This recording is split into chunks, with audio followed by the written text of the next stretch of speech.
আব্বাস সিদ্দিকীর গল্প। আব্বাস সিদ্দিকী একজন পশ্চিমবঙ্গের ধর্মীয় নেতা, সমাজকর্মী ও রাজনীতিবিদ।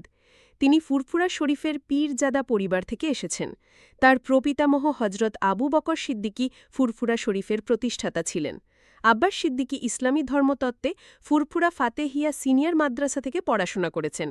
তিনি ২০২১ সালে ইন্ডিয়ান সেকুলার ফ্রন্ট বা আইএসএফ নামে একটি নতুন রাজনৈতিক দল গঠন করেন এবং পশ্চিমবঙ্গের নির্বাচনে অংশগ্রহণ করেন। প্রথমে তিনি আসাদুদ্দিন ওয়েসির এআইএমআইএম দলের সাথে যাওয়ার পরিকল্পনা করেছিলেন, পরে বামফ্রন্ট ও কংগ্রেসের জোটের সাথে যোগ দেন। পশ্চিমবঙ্গের মুসলিম সমাজে এবং তরুণদের মধ্যে তার গ্রহণযোগ্যতা যথেষ্ট। ধর্মীয় জলসা, বক্তৃতা এবং সোশ্যাল মিডিয়ায় তিনি বেশ জনপ্রিয়।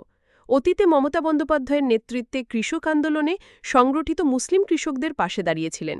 তবে তার রাজনৈতিক উচ্চাকাঙ্ক্ষার জন্য মমতার সাথে তার সম্পর্ক পরে আলাদা হয়ে যায়। তবে তার নাম মাঝে মাঝে বিতর্কেও এসেছে। ফর ইনস্ট্যান্স, তিনি ধর্মীয় অবমাননার জন্য কড়া শাস্তির দাবি করেছিলেন।